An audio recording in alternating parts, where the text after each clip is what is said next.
ẹ̀yin náà ẹ wo ọ̀nà báyìí tí Davido bá sọ wípé orílẹ̀-èdè wa ò ṣe bó ṣe yẹ kó ṣe, táwọn kan wá jáde tí wọ́n ní ó ń parọ́ ni, ó ń borúkọ orílẹ̀-èdè wa jẹ́ ni, ẹ jọ sí nǹkan yìí ṣó bójú mu?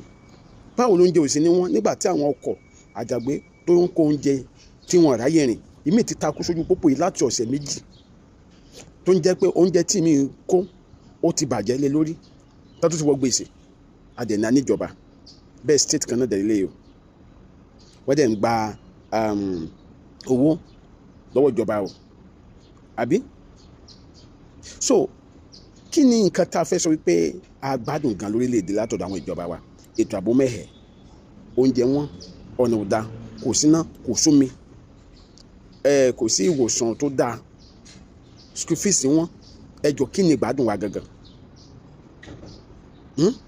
ẹ̀yin náà ẹ wo ọ̀nà báyìí, ó tẹ̀ tó ọ̀nà Adó sí Àkúrẹ́ yẹn náà ní Ondo State, ọ̀nà ẹ̀ bàjẹ́, àmì ọ̀nà tábà fẹ́ gba kí lórúkọ bí tẹ́lẹ̀ gbàjá Ondo State tí sáìdì Àkúrẹ́ gàrà yìí lè máa yà sọ́wọ́ sí ní sáìdì tẹ́màgbájú tẹ́ ẹ̀kan kọjá mo ti gbàgbé orúkọ state ṣàdúgbò ẹ̀, ìjọ ìlàfẹ́ sí lè dà adẹ̀ náà wọn olóṣèlú, but the truth there is gbogbo ẹ̀kọ́ ni ó wá látọwọ́ ààrẹ, kí ṣe gbogbo ẹ̀ ló wá látọwọ́ ààrẹ. Àwọn ọ̀nà kan wà tó jẹ́ ọ̀nà ìjọba ìbílẹ̀ ni mọ́nìsà, tó jẹ́ ọ̀nà ìjọba ìbílẹ̀ ni, tàbí ilé tó jẹ́ ìjọba ìpínlẹ̀ tó jẹ́ pé state project ni kì í ṣe federal project. Àwọn governors yẹn máa gbóhùn yẹn, wọ́n máa kó sápò wọn, àwa máa pariwo president.